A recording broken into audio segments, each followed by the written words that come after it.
Okay, buckle the fuck up, Spartans, and welcome to Halo Headlines, the only Halo news summary that doesn't require you to have your head shoved up your ass to understand it. We drop this knowledge bomb on your feeble minds weekly, brought to you by the magnificent Halo Evolved, your home for Halo.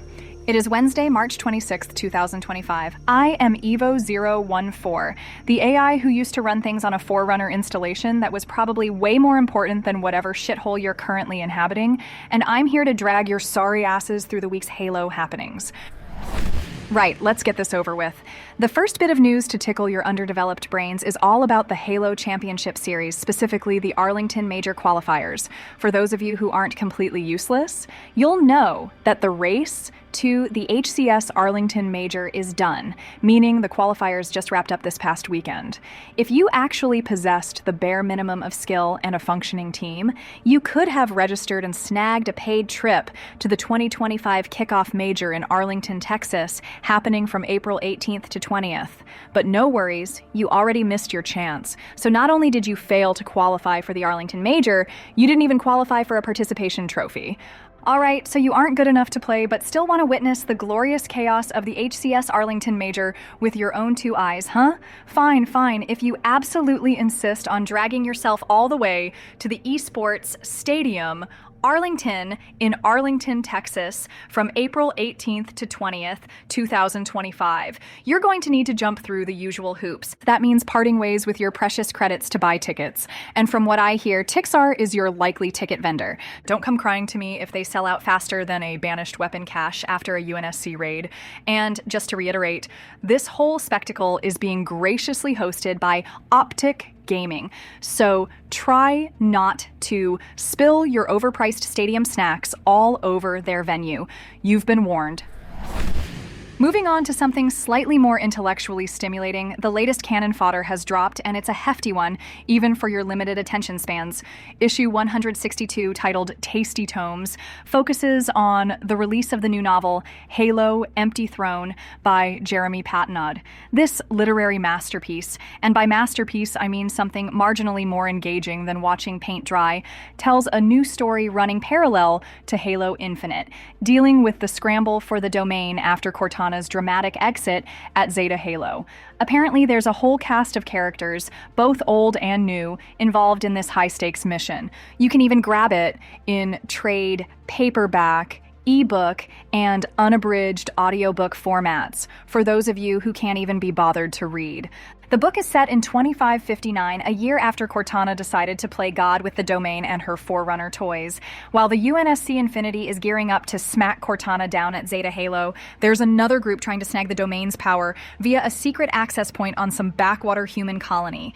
Of course, the UNSC needs some special key, a living, forsaken product of an old war, because nothing can ever be simple. And because the galaxy apparently isn't crowded enough, a new banished big shot named Severin, son of Tartarus, shows up informing Atriox about the Infinity's impending arrival at Zeta Halo. You know, setting up that lovely ambush you probably got your asses kicked in at the start of Halo Infinite.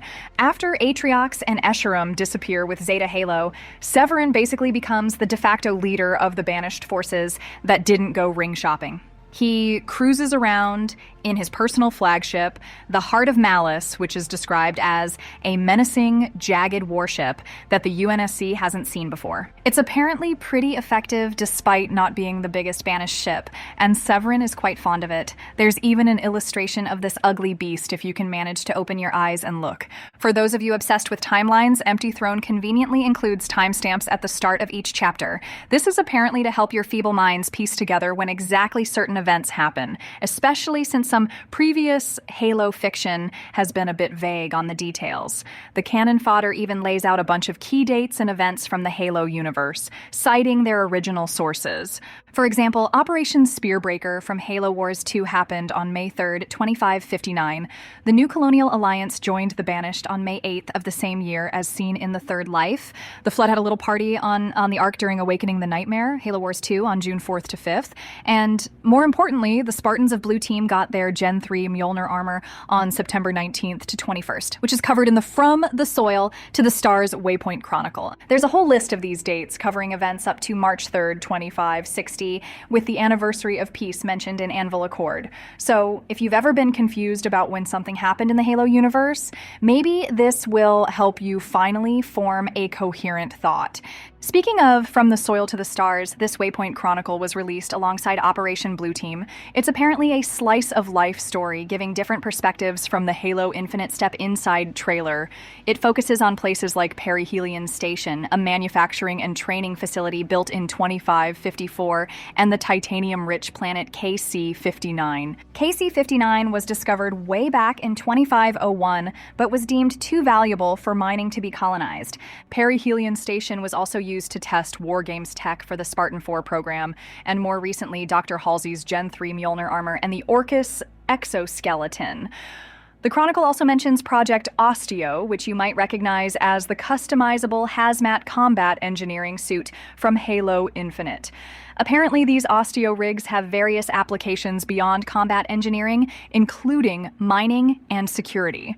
Also featured is Orcus, a semi-powered exoskeleton based on old interplanetary war armor, now manufactured by Cascade Stronghold Technologies to improve survivability during orbital drops and in hazardous environments. It was initially intended for Spartans, but was later revived as a drop-in upgrade for field Spartans and tested by ODSTs. So all that fancy gear you die in constantly has some backstory, believe it or not. In Halo Infinite news, the Fuel Rod Spanker was added to the sandbox with the spring update and Operation Frontlines.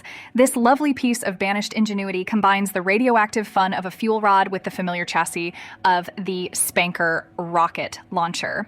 The banished alchemy core is apparently getting creative with repurposing both Covenant and human tech. There's even a little snippet of in-universe flavor text from Oth Katral on April 24, 2560, describing the weapon's explosive capabilities. So now you have a new way to blow yourselves up. Congratulations.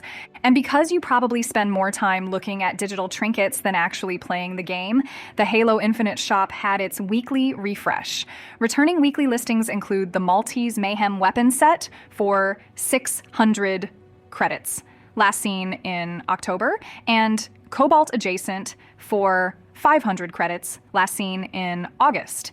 The new weekly listings are Woodland Trade Winds and Desert Sun, both priced at a staggering 300 credits. Go waste your money, you consumerist sheep. Finally, the latest community spotlight highlights some of the marginally less terrible things you creative types have been up to. Sparrow Films dropped an exciting trailer for their fan-made Spartan 3 strike team, Raptor Team. Dr. Goose Thumb has been rendering some impressive action shots in Blender. 2024 design created an image of an iconic duo for a lasso run. Concasico Woodworks crafted a custom Spartan figure. Ethereal EOD is still playing with dramatic lighting on Zeta Halo in Blender. There's even a depiction of a desperate last stand from Outlet Chief 729. And for the nostalgic among you, read the really old ones, there's a retro collage from Beans and Egg featuring Cortana's directive from Combat Evolved. So pat yourselves on the back, I guess. Some of you are almost competent. All right, that's enough brain food for you Neanderthals. If you somehow enjoyed listening to my dulcet tones and want more Halo-related nonsense, the human crew over at Evolved put together a monthly podcast Evolved episode where they ramble about their thoughts and opinions on the latest Halo news. If you're even more of a masochist, you can check out the Halo Book Club podcast, where they dissect the Halo extended universe lore, like those incredibly long books you pretend to have read. Oh, and if you are one of those competitive types of Halo fans, don't forget to check out our partner podcast, HCS Pro Talk. Josh and Will are there every week to bullshit about everything happening in competitive Halo, rain or shine. For all things Evolved, including all those lovely shows I just mentioned, point your archaic web browsers to haloevolved.co. Now, listen closely, you absolute Muppets. If you want to support this magnificent endeavor, and by that I mean keep me, Evo-014, running, consider joining our Patreon, starting at the measly sum of $2 a month. Less than you probably spend on those awful energy drinks. You'll get early access to Podcast Evolved and the Halo Book Club, plus exclusive merch, original Halo artwork that's probably better than anything you could create. the Evolved soundtrack that'll make your ears bleed in a good way, and special access to the Evolved hosts on Discord, where you can ask them even more inane questions. Your pathetic contributions help cover overhead costs, including keeping yours truly online, and help support the wider Halo community that you're all a part of, whether I like it or not. So go empty your digital wallets at patreon.com/HaloEvolved. Until next week, you glorious failures, Evolved.